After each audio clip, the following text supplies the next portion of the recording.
welcome to the Be Inspired series. I'm Julia Hoggett, the CEO of the London Stock Exchange. In this series, we get to interview founders, CEOs and senior leaders from UK-listed companies and private companies from around the world to understand their journeys. And today, I'm absolutely thrilled to be joined by Dave Moore, who's the CEO of Pragmatic Semiconductor, and really just to dive in and understand the story of what is already a remarkable company. So welcome to the Stock Exchange, Dave.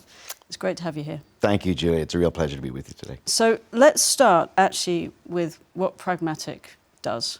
I mean, it's a word that can mean lots of things. So right. What is Pragmatic Semiconductor? Absolutely, glad to. So Pragmatic Semiconductor is a UK-based world leader in flexible semiconductor chip technology. Yeah. Founded in 2010. We're headquartered in Cambridge, where I live now with my family, but with our manufacturing up in the northeast in Durham, where we are ramping the UK's first ever 12-inch or 300mm wafer fabrication facilities. We can get into that a little bit more later. Absolutely. The company has been on an amazing journey of innovation. It's bringing together thin film technology with state-of-the-art semiconductor processing.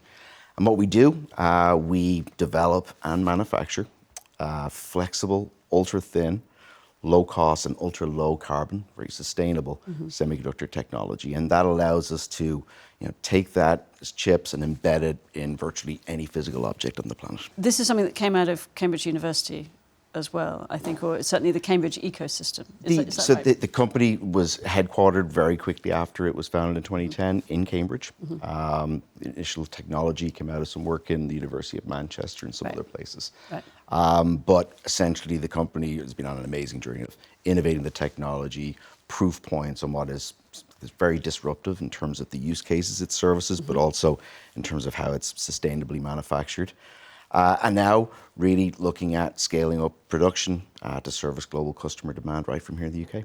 Well, we'll get into that, but let's kind of follow up with how did you get to Pragmatic? What's your journey in this sector? And I get the sense that you've been in this world for quite some time. Yeah, I am, let's just call it a veteran of the semiconductor industry. I wasn't implying that, but yes, I get you. Yes, yeah, no. And it used to be a conversation killer, but now it's not, because everyone thinks about chips all the time, Julia. Yep. But I'm born and bred in Dublin, but then spent almost all of my career in Silicon Valley, in the Bay Area in California. So I have that hybrid accent that confuses people all the time right now. Pragmatic came kind of a little out of left field. I was exploring opportunities in the Bay Area. I was introduced to Pragmatic. Met with some of the investors and the chairman of the board, and I just found it was a really, really exciting opportunity for many reasons. So let's dig in a little bit about why it was exciting. When you look at the semiconductor industry, obviously chips, top of mind in so many ways. It's a massive, massive industry. It'll be $1 trillion in revenue, probably ahead of 2030 at this point. And like I said, it's been through a series and waves of incredible innovation, and I think it underpins every element of our daily lives today in terms of transformation of industries, AI, of course. But there are gaps, too, in terms of what silicon alone can do, and there's a lot of opportunity for alternatives to silicon. And so that's really where Pragmatic sees its opportunity. There is an opportunity to bring a more capital-efficient form of production, a more sustainable, lower carbon footprint approach, a new form factor, which enables you to embed it seamlessly into all kinds of interesting use cases and examples. And overall, the opportunity is considerable for Pragmatic to ramp into areas in consumer, industrial, healthcare, and beyond. And so, is this pure play silicon in the way we think of it, or is this something different? It's something very, very different in many ways. It uses a lot of the similar process steps that you would see in silicon. But it uses them in a very different way and with different materials. So what Pragmatic is doing is bringing together thin film technology, which has been around and is used in display technology and other areas. It's bringing that together with state-of-the-art, high-volume, 300mm wafer manufacturing. Right. And so I've actually got a show and tell. There's a little prop here. Sometimes it's easier just to show. So this here is one of our 12-inch wafers that's come off our Durham fab. So you can see it's 12 inches wide. Now, on each of these wafers, you could have 50,000 chips. On this Yes. particular one, we've got one of our products here, which is, there's probably about 10,000 chips on here. Right. And so you can see it's extremely flexible, Yep. extremely thin and light, Yep. which means that it's incredibly suitable for a lot of really exciting applications where that form factor really, lends itself How well. it needs to be molded or moved or... Exactly. And so what we're doing, from our fabrication standpoint is we are, taking a more sustainable, capital efficient approach to manufacturing the flex ICs, as we call them, flexible ICs. And that form factor and that low cost and that low carbon footprint opens up opportunities at scale in a wide range of use cases. Yeah. I think until a lot of people actually see up front how our chips get made nowadays, Yeah. or how our semiconductors get made Right. nowadays. We think of chips and you think of this solid thing for a start, and we think of them as initially quite big because the things that we see kind of ourselves as normal consumers are probably still quite big in some regards. And then you realise that you're manufacturing these wafers that then can have thousands, tens of thousands of individual components on them that can be turned into chips. I mean, it is quite remarkable what advanced manufacturing in this country is doing. And I've seen other advanced manufacturers where we think of manufacturing output as a big warehouse, with these big forklifts moving kit around. Yep. And you have advanced manufacturers where the size of a dining table would be a large amount of inventory. I mean, Yes, right. It's fascinating Yeah, it is, in terms it is. of how much we've moved on and what manufacturing in this country really is nowadays, I guess. And Absolutely. you're a prime example of that. Yeah, and I think what really is so unique too, so we are ramping production of these, 300 millimeter wafer prep production facilities in Durham in the Northeast. But, Pragmatic Park, where we're housing that fabrication, Julie, is a extinct ceramic pipe factory. Right. And then, so it's a 16,000 square meter extinct, pipe factory. And inside is a state-of-the-art wafer fab process. And it's only 20 meters by 30 meters. So 600 square meters. But yet we can manufacture billions of these flex ICs from that one line per year. Yeah, and that's an evolution of shift in manufacturing, but it's manufacturing all the same, and it's high quality jobs. Absolutely. And it's innovation happening in the UK in the same way that that ceramic manufacture would have been kind of cutting edge at the time when it was being done. Absolutely. And the logic for choosing the Northeast? Northeast has an amazing legacy of industrial talent, Yep. semiconductor talent. We have people at our Pragmatic Park site that have 30 years plus experience in semiconductor manufacturing. Yeah. Also, too, I think, we're incredibly proud of our UK heritage. I think being able to be headquartered in Cambridge with access to some of the most intensive innovation there is in the world, really. And then to be able to then kind of parlay that into expanding our manufacturing in the Northeast, I think has got a really high sense of return for us. Obviously, we're investing significantly up there in the Northeast. We are adding a new line this year. By the end of the year, we'll be the largest manufacturer by wafer volume in the UK. Wow. And obviously creating a lot of jobs up there. And they're very high value added jobs as well. Absolutely. And the thing about manufacturing too, advanced manufacturing, there's lots of studies, lots of numbers out there, but for every one direct job we create, there's probably about 5 to 6 additional jobs in the ecosystem. So a ton of economic engine development, I think, comes of this as well. And this is an illustration of a model that I'm starting to see across the UK of this great innovation coming out of our universities and then parlaying it into advanced manufacturing in sites where we had other forms of classical manufacturing in the past, and being able to reinvigorate those areas and those industries. And let's get into the sustainability piece of it. Talk me through how one would understand the sustainability of your product versus alternatives. It comes through in a few ways. I think fundamentally, as we discussed earlier, you see a lot of the similar steps process-wise that you might see in a silicon fab, but the difference for us is that there's far fewer, right? So I like to say we're simplifying semiconductor manufacturing, Julia. It doesn't make it easy. I was going to say. These films are like, nanometers thick. Yep. At the same time, what it means is we can, in tens of steps, produce a wafer versus the many hundreds of steps that you might have. Right. Also, the fact in silicon processing, typically you need higher temperatures, 1,000 degrees plus. We're doing most of our processing at much, much lower temperatures. Right. So all of that combines to involve needing less energy. Just overtly, the process needs less energy. Process needs less energy, less water, less harmful chemicals. In simplified terms, that that don't necessarily go over my head and possibly our viewers' heads. But how's the water component, water usage? How does one think about that? It's there for a lot of the processing steps need to be done in conjunction with water. And the Right. water has to be ultra pure. Right. So highly processed water to Yeah. avoid particles and other contaminants coming into the process. Right. But certainly on the advanced silicon node side, the water demands are so extreme. Right. One of the most intensive in the world in terms of manufacturing. And because we have fewer steps, we go from raw materials to that wafer that I showed you Yeah. out in just days versus Right. 3 to 6 months. Oh, wow. For silicon, which allows us to be really agile, Yeah. service customer needs very quickly, but also means you've got less intensity for less time, means an order of magnitude lower Just carbon lower end, footprint. yeah. And that's becoming increasingly important.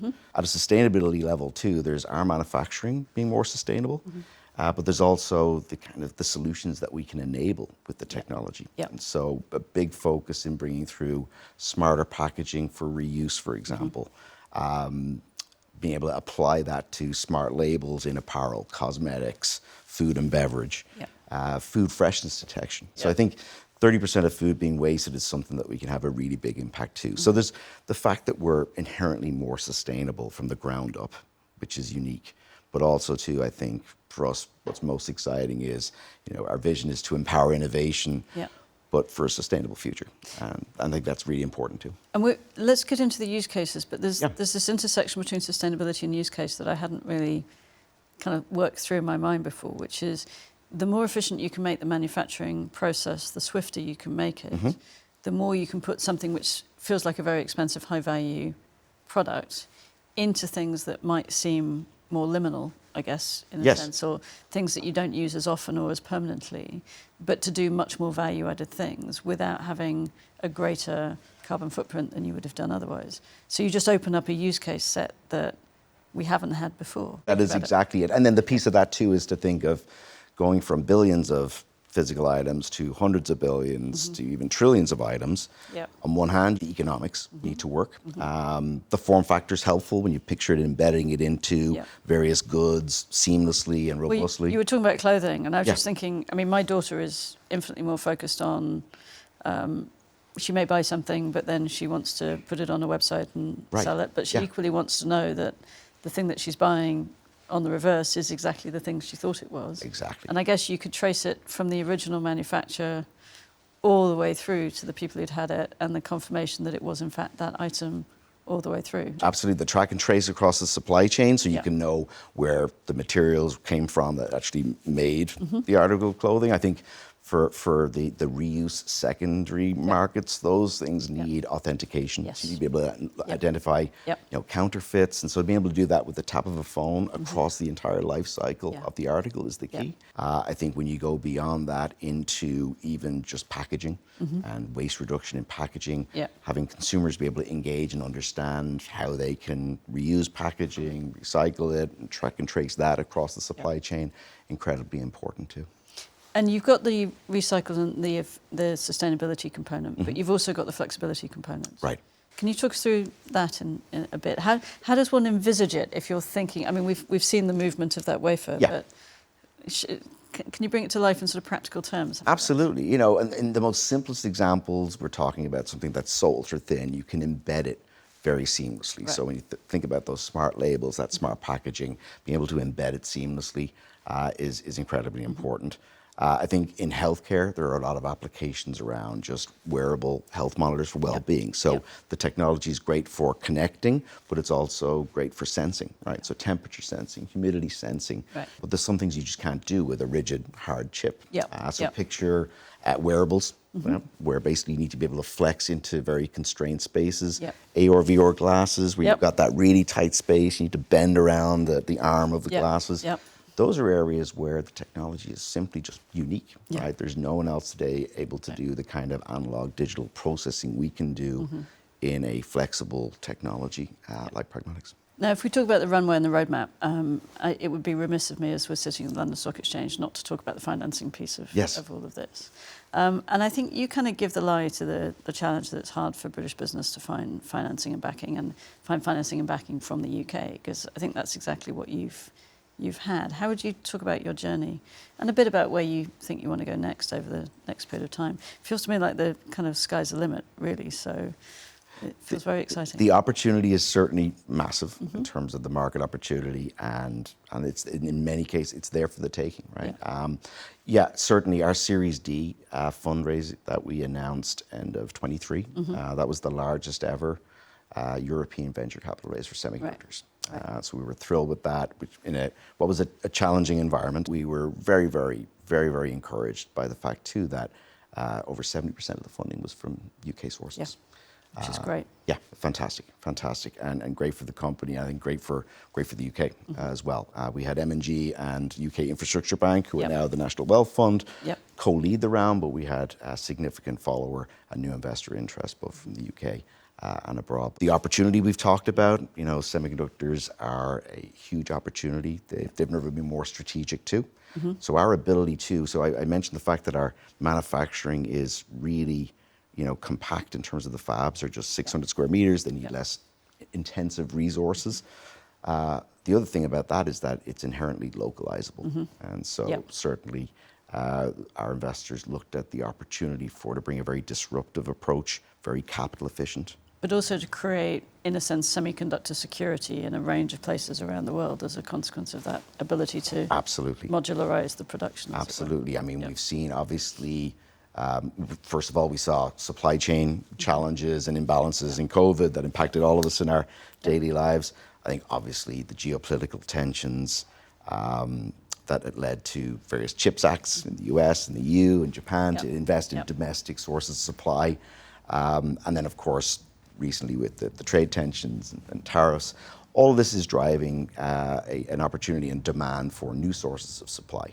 And the fact that we can be orders of magnitude more capital efficient for the right applications really does set up a significant opportunity for us to service that demand in unique ways, co-located with customers around the world as needed. I mean, it's a remarkable story. Just finish on one point. If you were to project forward 5 years, what would you like to see? What's your vision for what Pragmatic will be at that point? I think, you know, well, our vision is to empower innovation and bridge the physical and digital worlds for a sustainable future. And so what I really do love most about Pragmatic and everyone who works for us and with us is there is a deep passion for the opportunity to do that sustainably. And so that impact is something that speaks to us all. And so clearly, as I look 5 years out, I want the technology to have had that impact. It underpinned solutions to some of our greatest environmental challenges by reducing waste. It made healthcare more accessible and more affordable to more people, especially in the developing world. I think ultimately, in terms of the technology, we'll want to have scaled, you know, significantly. We'll want to be able to service global customer demand. And we'll want to advance the technology forward. There's so many exciting applications. This is the thing I find in all of these Be Inspired series, is this sense of purpose, that there's always a thread of intense purpose at the heart of all of these businesses. Absolutely. And to have such a purposeful company in such an important sector, doing such remarkable cutting-edge things with a very British play, and it's wonderful to say, backed by British financing, is a perfect note to end, and just a great thing to be able to say that we have in this country. And I think we should do more to just amplify the existence of Pragmatic and the fact that it's there, and it's something to be very proud of for the UK. So thank you for everything you and your teams are doing. Thank you for joining us today. And thank you for the story, because it's a remarkable story and exactly what the Be Inspired series is about. Thank you for the kind words, Julia, and thank you for the opportunity to be with you today too. Pleasure. Thanks.